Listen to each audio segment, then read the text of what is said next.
Hey guys, welcome back to another video. Today we're going to be getting Pat's first impressions on the 2024 Honda CRF 250R. Originally we were going to do this at Walden MX the first time he rode, but when we were there we realized that he wanted a little more time on the bike and he was just getting back after 5 years, so it was hard for him to judge whether it was really truly the bike or just his riding ability at the time. So now he's had a lot more time on the bike. We've gone to a couple races, so we're gonna get his true first impressions now of the bike, and he's also going to share with us 5 things that he has changed or adjusted since purchasing the bike that has made it a lot more comfortable and improved his results drastically. So stick around. Hey, I'm Gina. And I'm Pat.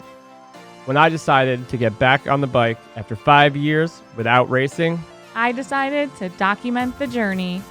So come along with us as we show you the ins and outs and ups and downs of living the moto life.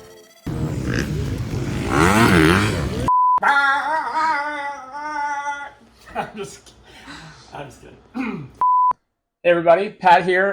As Gina was saying, I really wanted to wait a little bit before I kind of offered any first impressions on this bike, because although my mind was fully ready to go and ready to offer all that insight that I could, when I got on the bike at Walden, I would just realize how tired and exhausted I was after 2 laps. I was completely gassed out and knew that any kind of information I offered on the bike wouldn't be fair to the bike because I couldn't even hold on to it. Comparing this bike to other bikes that I've had, I can't compare it to another 250 because I've never even ridden another 250 or raced another 250 other than this one. But comparing it to my experience versus 250 2-strokes and the 450 4-stroke that I raced, there's quite a bit of difference between them. And so I'm eager to share them with you, really. I wasn't sure what to expect getting on it because it's, I've been told the power difference is so profound between the 450 and the 250. So much so that Gina and I were struggling as far as trying to figure out which bike to actually pick up. Ultimately deciding on this one, and I feel like it was the best choice for where I'm at right now. Right out of the box, it is unbelievably light. It's so noticeably light and flickable. Literally every track that we've been to so far, it's my favorite thing about it so far. Is just how unbelievably maneuverable it is, how light it is. The ergonomics, the shape, the feel, fit and finish right from the factory. It's so easy to move around on, and so thin where the shrouds are. Versus some other bikes that I've ridden, that I really felt instantly at home on it. And so that's one of my favorite things on it. As far as the power delivery, I actually in the beginning had to take it off. I was riding it on the 3rd map, which they say is the aggressive map. And so I tried all the different maps through different racing scenarios and practice scenarios. And right now, for where I'm at, I'm on the 2nd map. It just seems to be the kind of the broadest spectrum of power delivery. This bike has so much bottom end compared to what I thought it was going to be, and as far as I hear, compared to other 250Fs or Rs, it's very, very responsive off the bottom. It pulls, but in stock form, I found that it didn't pull enough. We're going to talk about that a little bit later. So yeah, I changed a few things on it to make it a little bit more rideable for me, a little bit more comfortable. But very light, very flexible. Power delivery is really, really on point. I'm super happy with it. And most importantly, which is the reason that I wanted to purchase this bike, it's fun. It is a lot of fun. Again, for myself, I found that when I was kind of beat at the end of the day from a long day of racing or practice or motos, to fire that 450 up and know that I had to hold on to it again for another full, round or moto, it kind of would wear on me mentally. So that's why another reason why, if you're a vet rider, or if you're a novice rider and you're kind of trying to figure out what bike to get, this really does kind of make me feel a little bit more comfortable throughout the day, knowing that I can ride the bike and that the bike's not going to ride me while I'm getting myself back into shape. So it was definitely the right choice for that. So it being fun, it's fast, it's flickable, it's light, and it's just a very, very comfortable bike to ride. So I can't wait to kind of get into some of the things that we changed on the bike to make it even more rider friendly, so that I could keep up that pace for longer. And the results that we received as far as the racing and lap times they're night and day. So we'll get into that part now.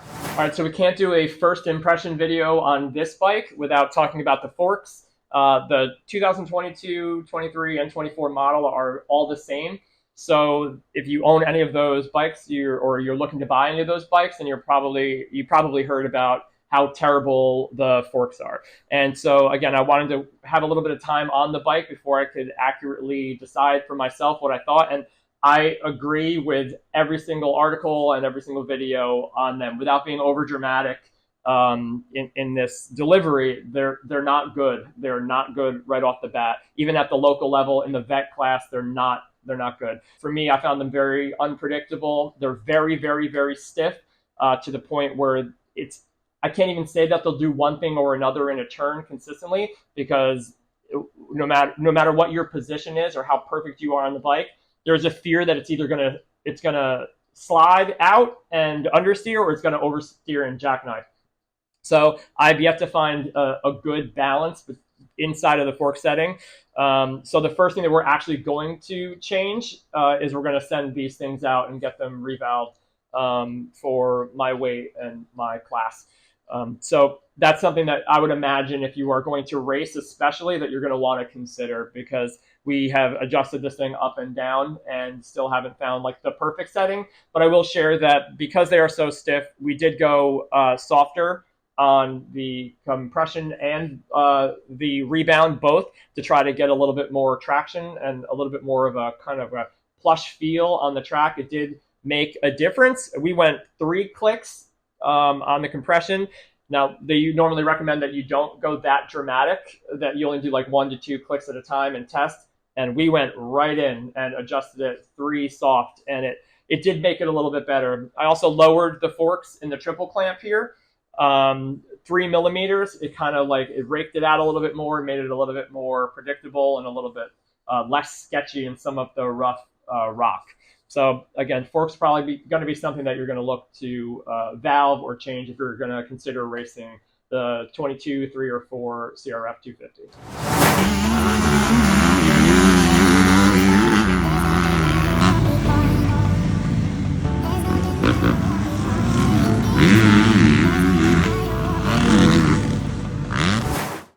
All right, so the next thing that changed on the bike was the gearing.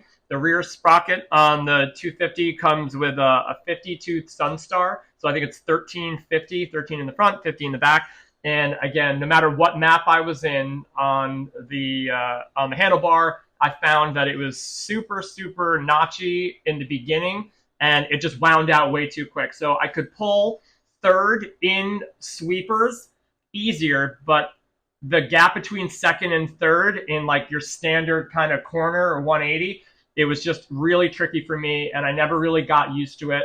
So I myself went out looking for kind of some guidance from other riders who had been on the bike for longer, and literally every one of them recommended going down a tooth. So I picked up a Renthal 49 tooth, threw that on the back, and I have to say again that I agree. I'm able to pull second longer out of turns, and I can still, because of the bottom end of this bike, I can still pull third through your average sweeper, and I don't really have to shift for any of the obstacles or jumps or longer doubles, triples. Like I can kind of stay in that gear and hold it.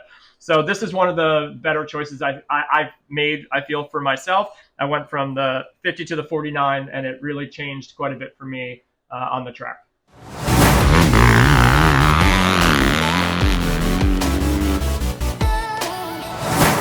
The next thing I changed on the bike, it's something that I actually used to do on all of my older race bikes too. And it really makes such a difference when it comes to shifting the bike for me. And it's something that I forgot about when we first got the bike, so I was really struggling with shifting, and I didn't know why. I wasn't sure if it was because I was tired or if I just didn't like the tranny or what was going on. But what I ultimately found when I looked at it is like the shifter stock from the factory is almost, at least on my bike, it was almost lower than the foot peg. It was so low that I really struggled to get my foot underneath it in almost every scenario, ruts, turns, everything. So what I do and did on this bike is I raise it 1 notch on the spline, and it raises it up just high enough that it makes it way easier to shift. I'm not stressed out or worried about missing a shift or especially on the start if I'm gonna miss third coming into the first turn. So if it's something that you are struggling with, which is shifting any of these bikes, especially the Honda, try going up one tooth on the spline, but just remember to tighten the 8mm bolt on the bottom of the shifter. Otherwise, obviously, it will strip out, like I've done multiple times in my racing career. So tighten that up, raise it one spline on the shaft, and see if your shifting improves.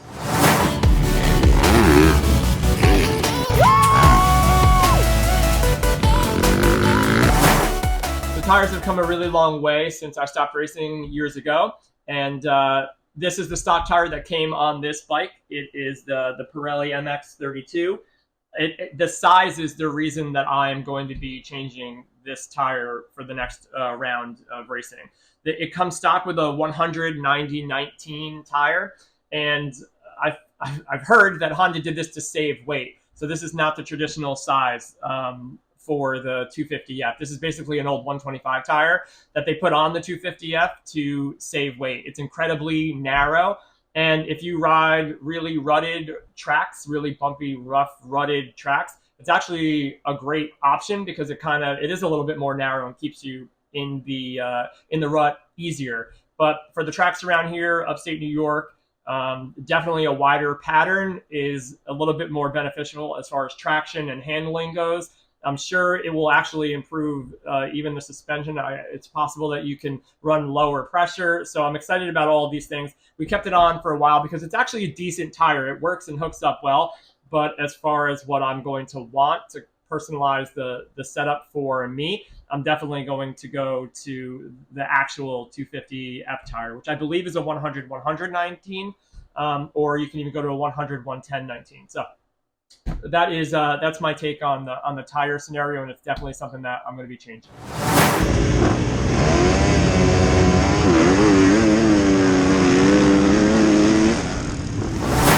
One of the next things I changed on the bike pretty much immediately was the stock air filter. Stock air filter is fine. It's pretty thick. It's pretty dense. It does not allow as much air through it as the twin air filter. I've been running twin air filters for a really, really long time, and I love them. I've been pretty faithful to them the entire time. They're lighter. The airflow is unbelievable. And as far as what it does, in my experience for the bike on the track, it's way more crisp.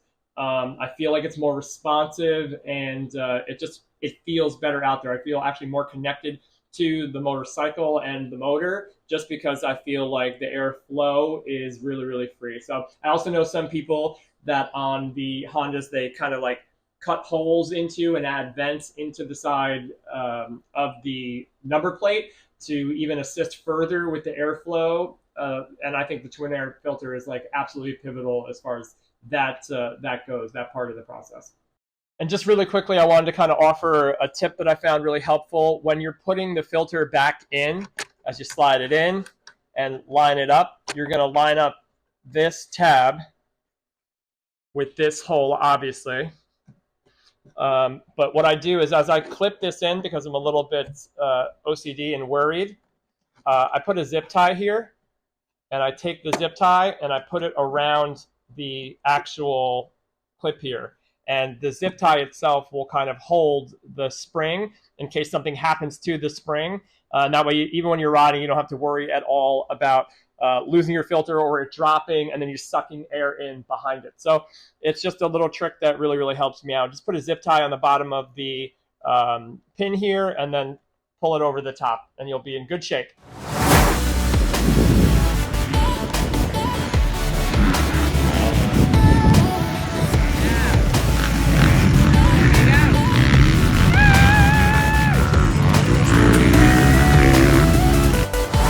Some of the last changes that I made on the bike, again, just to throw in as a little bit of a bonus here, because it does come down to personal preference, as with just about everything.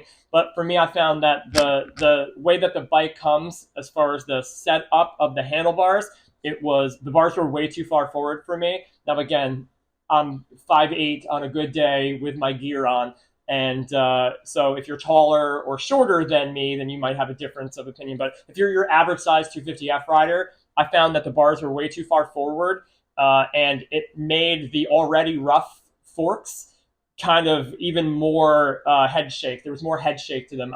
The forks were the bars were in front of the forks, so it felt phenomenally unstable. I went back on the forks and then lowered the levers so that I could maintain my position throughout my transitions, and it really helped a tremendous amount as far as how comfortable I feel and how the bike felt overall. So it's something, if you're new, that you may not have thought of before, and if you've been doing this a long time, then it's probably something you've already done. But it really is something that made a profound change as far as how I feel and how the bike reacts.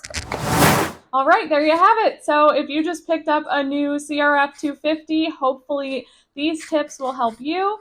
And if you already own this bike, or if you know someone who does, and you have some great tips to share, I'd love to hear about what they are in the comments. Let me know what you guys are doing to this bike to make it more rideable, comfortable, and competitive for you. And we're going to link any of the products Kat talked about today in the description below. And if you found this video helpful, we would love it if you would hit that like button and subscribe to our channel to follow along on our next video.